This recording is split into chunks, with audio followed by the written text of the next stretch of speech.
Guys, welkom op een nieuwe autovlog. Ik ben onderweg naar het circuit van Zolder. Vandaag heb ik een eerste kennismaking met de nieuwe Audi RS3.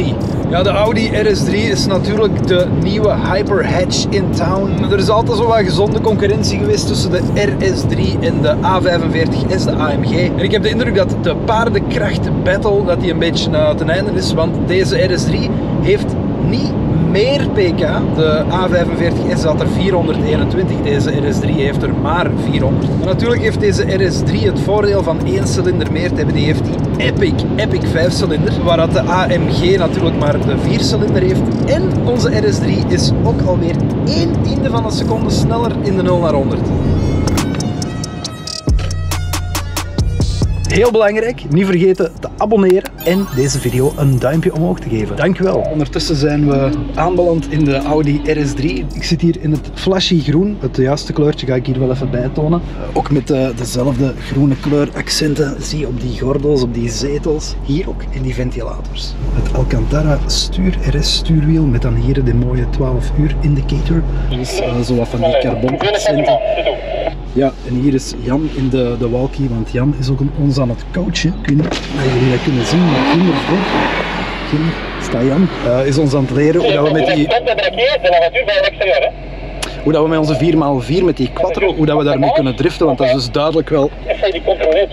Want met zo'n quattro, met zo'n 4x4 systeem is natuurlijk heel anders driften dan met een achterwiel aangedreven. Heel speciaal aan deze nieuwe generatie is de torque splitter achteraan. En dat is een elektronisch vervangen van het differentieel. Dus je gaat veel sneller die wielen apart verschillende torque kunnen geven, verschillende koppel kunnen geven, om onderstuur of overstuur te vermijden, maar ook andersom om beter te kunnen driften. We gaan vertrekken, hè?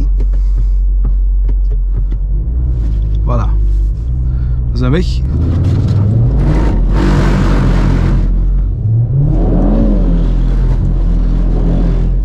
En probeer die vast te blijven. Je hebt nu vol of helemaal los.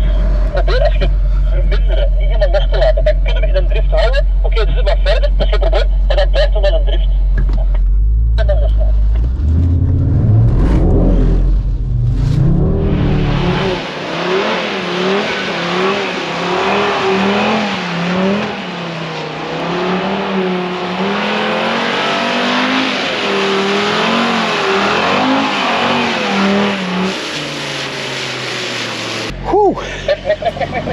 Ja, dat is fantastisch, hè? Fantastische ervaring. Maar even terug naar de RS3. Wat dat speciaal is aan deze nieuwe versie, dus 400 pk vierwielaandrijving, maar ook een bredere voortrein. Niet alleen een bredere voortrein, maar zelfs extra camber, negatieve camber, waardoor dat die wielen eigenlijk overdreven, hè, zo staan naar binnen, om meer grip te hebben in de bochten. Het is maar een graad. Achteraan ook een halve graad camber, dus niet zo extreem dan wat wij vroeger deden. Verder ook sportuitlaat, nu met actievere kleppen. Hier een extra mooi detail. Bij het opstarten komt daar RS3 in. Grote luchtinlaten om heel dat geweld hier natuurlijk te koelen. Die 5-in-lijn. Grote zwarte single frame rooster. Matrix headlights. Glanzend zwarte spiegels. Hopelijk kunnen jullie mij horen trouwens. 19 duimsvelgen met dan dus voor de eerste keer ook beschikbaar vanaf fabriek in semi-slicks. Wat dat zot is. Bredere wielkassen, bredere stands, bredere drempels. Binnenin deze nieuwe layout, de cockpit layout. Ik heb geen head-up display trouwens, merk ik. Virtual cockpit, 12, huppelde pup scherm en dan aangevuld met een 10 huppelde pup grote touchscreen. Hoe ziet er zo uit? No. Lap times, lap statistics, acceleration measurement, reduced display. Ja, reduced display, dat is natuurlijk om je meer te kunnen focussen op de track. Want er zit hier in de drive select hebben we de dynamic mode, maar hebben we nu ook de RS individual en RS performance mode. Ook RS torque rear. Activate. Dan zetten we onze ESC ook nog af. 5 seconden drukken. Voilà, ESC off. Dus nu zou die normaal gezien in drift mode moeten staan. Even hier onze vriend een beetje minder zetten in de walkie-talkie. Wat wou ik nog vertellen? Ah ja, dus ook de RS mode knop op het stuur. Waar we kunnen toggelen tussen individual, performance, dynamic. Want dus RS individual natuurlijk, dat spreekt voor zich, dat kan je alles zelf instellen. Maar die RS performance mode is eigenlijk specifiek gericht op track use. En dan gaat hij je torque net optimaliseren tussen die achterwielen om zo weinig mogelijk onder- en overstuur te hebben. Dus eigenlijk het omgekeerde van die torque rear mode, die ik nu ga opzetten, want dat is gewoon de dikke party mode. Torque rear, activate. 1, 2, 3, 4, 5. Boom, magic. En dan moeten wij nog eens drift. Zeg, alleen man, ik heb al 2 keer geweest. Dat is kei saai. Ja, dat is trouwens de Berline RS3. Bestaat ook, wordt heel weinig verkocht in België. We zijn weg. Ik sta op... Kies naar linksom, rechtsom, met uw voorkookkant. Sommige mensen rijden liever links, sommige meer rijden rechts. Linksom of rechtsom?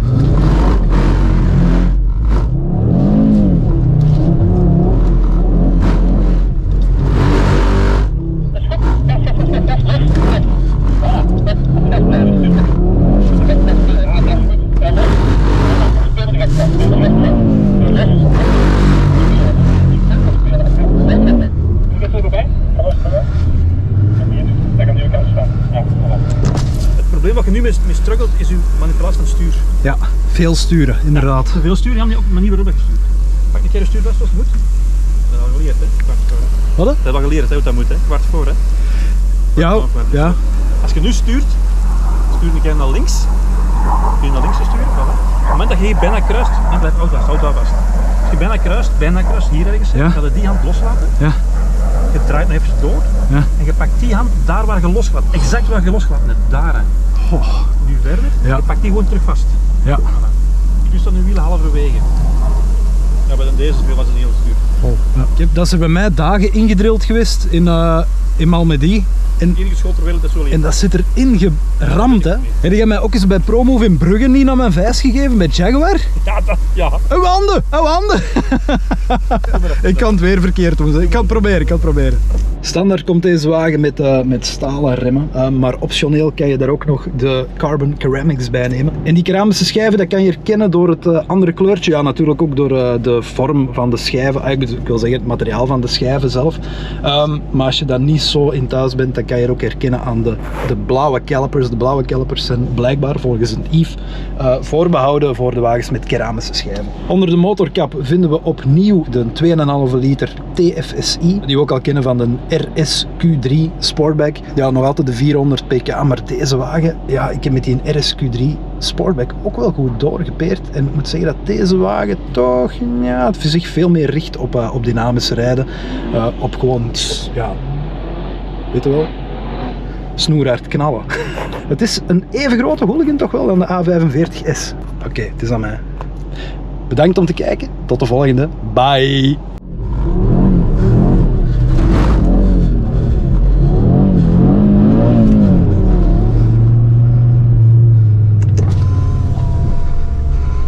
Ik ben mottig.